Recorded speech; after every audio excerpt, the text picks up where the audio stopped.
단체가 찾아왔습니다.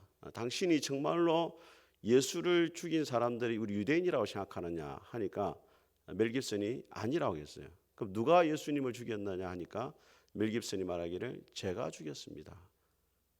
저 때문에 예수님이 고통을 겪었고 십자가에 죽었습니다. 제가 이 영화를 만든 이유가 바로 이것입니다. 그렇게 이야기했어요. 어떤 평론가는 이 예수님의 순환의 영화는 너무 폭력적이고 잔인한 다큐멘터리지 영화가 아니다. 그렇게 했어요. 그때 멜 깁슨이 이런 말을 했습니다. 맞습니다. 저는 그 말에 동의합니다. 십자가는 낭만이 아니라 저주입니다. 예수님께서 우리 죄 때문에 그 혹독한 저주를, 그 지독한 형벌을 대신 받으신 것입니다. 그것이 십자가의 진실이고 십자가의 복음입니다. 그 비밀을 깨닫고 믿는 사람만이 새로운 생명을 얻고 새로운 인생을 시작할 수가 있습니다. 저는 여러분 이 고난주간을 맞아서 단순히 예수님이 얼마나 심한 고난을 겪으셨느냐 여기에 머무는 것이 아니고 예수님을 십자가에 못 박은 장본인이 바로 저와 여러분이다. 이 사실을 여러분이 깨닫고 십자가를 경험할 수 있게 되기를 주님의 이름으로 축복합니다. 오늘 이 본문의 말씀 보게 되어지면 예수님이 십자가에 돌아가실 때 두 행악자도 같이 십자가에 못 박혔다 그렇게 말합니다. 십자가가 골고다 언덕에 세워졌는데 그 좌우에 행악자가 있고 예수님이 중앙에 있는 겁니다. 이 세 가지의 십자가를 통해 가지고 하나님께서 우리에게 말씀하시고자 하는 것이 무엇인지 하나님의 음성을 듣도록 하겠습니다. 첫 번째로 예수님의 십자가를 기억해야 됩니다. 우리 33절을 같이 한번 읽어보겠습니다. 시작. 해골이라 곳에 이르러 거기서 예수를 십자가에 못 박고 두 행악자도 그렇게 하니 하나는 우편에 하나는 좌편에 있더라. 자, 예수님이 십자가에 못 박힌 장소를 어디라고 이야기하고 있습니까? 해골이라고 말하고 있는데 히브리어로는 골고다입니다. 그리고 영어로는 갈보리예요. 우리가 찬송 가운데 오 갈보리 오 갈보리 이 그 골고다를 말하는 거예요. 그 뜻이 뭐냐면 해골이라는 뜻입니다. 해골. 이곳이 해골이라는 그 지명이 생긴 이유에 대해 여러 가지 의견이 있습니다. 한 사람은 이 골고다 언덕이 생긴 모양이 해골처럼 생겼기 때문에 해골이라 말한다 그렇게 말하는 사람이 있어요. 또 어떤 사람은 그 골고다 언덕은 사형 집행 장소였기 때문에 사람의 해골이 많이 나뒹굴고 있었기 때문에 그것을 해골이라 말한다 이렇게 하는 사람도 있고, 또 어떤 사람은 그곳에 인류 최초의 조상인 아담의 무덤이 발견되어졌고 아담의 해골이 발견되어졌기 때문에 그것을 해골이라 골고다라 말한다 이렇게 말하기도 합니다.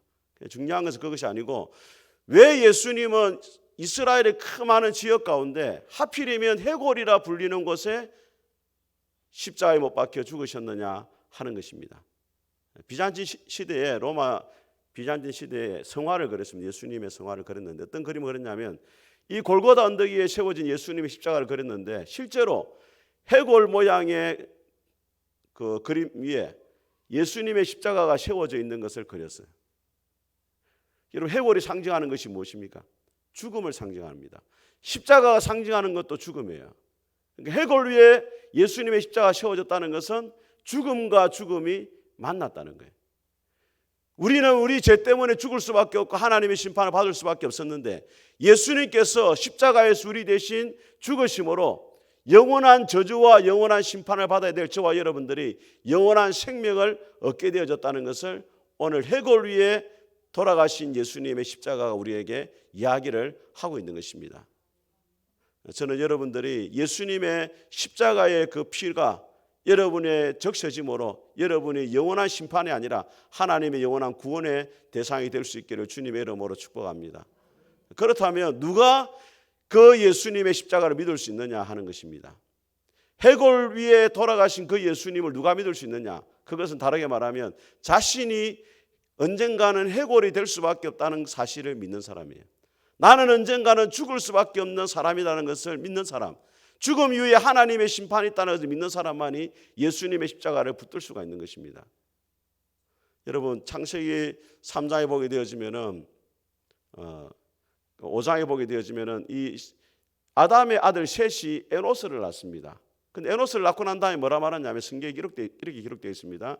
셋이 에노스를 낳은 다음에 비로소 여호와의 이름을 불렀다 이렇게 되어 있어요. 그 셋이 에노스를 낳은 다음에 왜 하나님을 불렀느냐? 에노스란 이름 뜻이 뭐냐면 죽을 수밖에 없는 운명이다. 그런 뜻을 가지고 있어요. 셋이 에노스를 낳고 언젠가는 죽을 수밖에 없는 인생이라는 것을 깨달아 알았을 때 비로소 하나님을 찾게 되고 하나님을 부르게 되더라는 겁니다. 우리가 하나님 앞에 나올 수 있는 것은 우리가 얼마나 연약한 인생이고 언젠가는 죄로 인해 죽을 수밖에 없고 지옥의 심판이 기다려 있다는 사실을 믿게 되어질 때 우리가 예수님의 십자가를 붙들게 되는 줄 믿습니다. 저는 우리 푸른숲교회 모든 성도들이 주님의 십자가를 붙들고 마지막까지 승리할 수 있게 되기를 주님의 이름으로 축복합니다. 두 번째로 기억해야 될 것은 구원받지 못한 강도의 십자가입니다. 우리 34절을 같이 한번 읽어보겠습니다. 시작. 이에 예수께서 이르시되 아버지 저들을 사하여 주옵소서 자기들이 하는 것을 알지 못함이다 하시더라. 그들이 그 옷을 나눠 제비 뽑을세. 35절 시작. 백성은 서서 구경하는데 관리들은 비웃어 이르되 저가 남은 구원하였으니 만일 하나님이 택하신 자 그리스도면 자신도 구원할지어다 하고. 자, 여기 보면은 예수님이 십자가에 돌아가실 때 비난하는 사람들이 세 부류입니다. 첫째는 뭐냐면 백성들이 비난했습니다. 저가 그리스도면 자신도 구원할 것이다. 다른 본문에 보게 되어지면은 네가 만일 하나님의 아들이고 그리스도면 십자가에서 내려와서 너를 구원하라.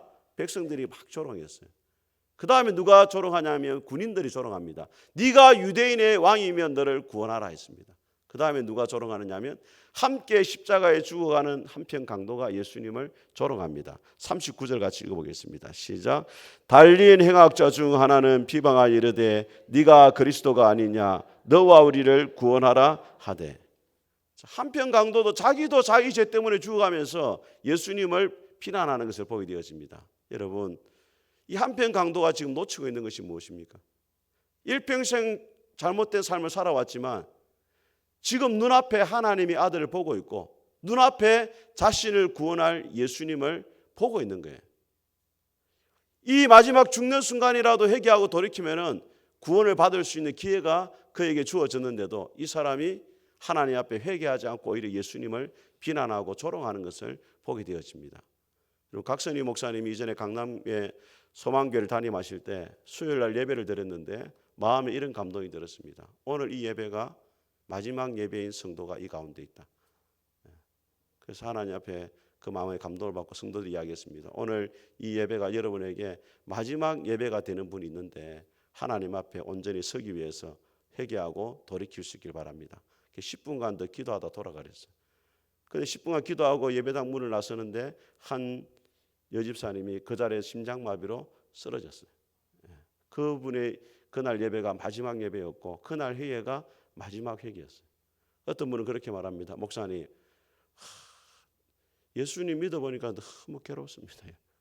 예수님 믿는 게 힘들고 목사님 이것 되라고 저것 되라고 특별 새벽기도 안 나오냐 뭐라서 너무 괴롭다는 거예요. 그래서 예수님 좀 빨리 믿기보다는 죽기 5분 전에 믿었으면 좋겠다. 죽기 5분. 이 세상을 마음껏 즐기다가 죽기 5분 전에 다 회개하고 예수님 믿으면 좋겠다. 여러분 그렇게 되면 얼마나 좋겠습니까? 그런데 오스왈드 스미스 목사님 이렇게 말했습니다. 왜 우리가 구원을 누릴 수 없고 회개를 미룰 수 없느냐? 세 가지 때문에 말이에요. 첫째, 생명의 불확실성입니다. 언제 죽을지 모른다. 지난주에 이번 주입니까? 가수 현미 씨가 갑자기 심장마비로 돌아가셨잖아요. 그 보니까 권사님이더라고. 권사 뭐 이렇게 돼 있더라고. 그분이 그날 죽을 줄 알았겠어요? 태어나는 거는 10개월 전부터 준비할 수 있습니다. 10개월 뒤면 애가 태어나니까. 그런데 죽는 것은 10초 뒤도 몰라요. 생명의 불확실성 때문에 우리가 하나님 앞에 회개하고 구원받는 것을 멈출 수가 없다는 거예요. 두 번째는 뭐냐면 예수님이 언제 재림하실지 모릅니다. 주님이 언제 오실지 모르기 때문에 우리가 빨리 회개하고 돌이켜야 되는 거예요.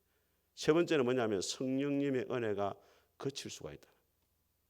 성령님이 여러분 항상 여러분에게 회개할 마음을 주고 구원 얻을 마음을 주시는 게 아니라는 거예요. 성령님이 은혜를 거두실 때가 있습니다, 여러분. 무디 목사님이 일평생 후회하는 게 있어요. 1861년 10월 8일 날 시카고에서 하나님 말씀을 전했습니다. 본문이 마태복음 27장 빌라도에 대한 본문이었습니다. 예수를 내가 어떻게 하랴? 이 본문을 전했어요. 그리고 목사님이 예배를 마치고 성도를 말했습니다. 다음 주에는 구원의 복음을 전할 것이고 여러분들은 예수님을 어떻게 할 것인지 결단하고 돌아오시길 바랍니다. 그런데 그날 밤에 시카고에서 큰 화재가 났어요. 도시 거의 전체가 다 타버렸습니다. 교회도 타버리고 대다수의 그 집회에 참여했던 사람들이 거의 다 죽어버렸어요. 그래서 무디 목사는 이렇게 회개했습니다. 그때의 내 말이 한 주간 뒤에 보자고 하는 말이 마귀의 속임수였다는 것을 내가 알게 되어졌다. 그 이후로부터 난 다시는 구원에 대해서는 한 주 지나고 보자라고 말하지 않는다라고 이야기했어요. 어떤 청년은 이 무디 목사님이 계속 전도하는데도 거부합니다. 서부에 가서 금강을 캐가지고 돌아오면 예수님 믿겠습니다. 근데 그날 밤에 중병에 걸리게 돼요. 찾아가서 복음을 전하는데 안 듣습니다. 입에서 하는 말이 뭐냐면 너무 늦었습니다. 너무 늦었습니다. 이 말만 반복을 하더라는 거예요. 여러분 고린도서 6장 말씀하십니다. 보라 지금이 구원받을 때요. 보라 지금이 은혜 받을 때라. 저는 여러분들 하나님 앞에 회개하고 돌이키고 하나님 믿는 것을 미루지 말고 지금 즉시 하나님 앞에 돌아올 수 있게 되기를 주님의 이름으로 축복합니다. 세 번째로 구원받은 강도의 십자가입니다. 우리 39절부터 40절까지 같이 읽어보겠습니다. 41절까지 시작.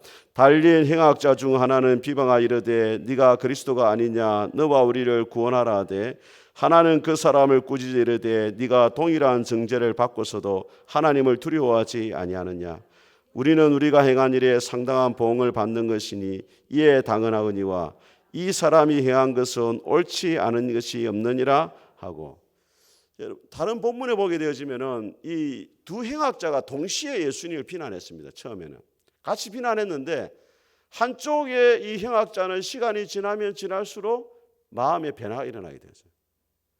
사람들이 예수님을 비난하고 조롱하는데 예수님이 뭐라고 기도하십니까?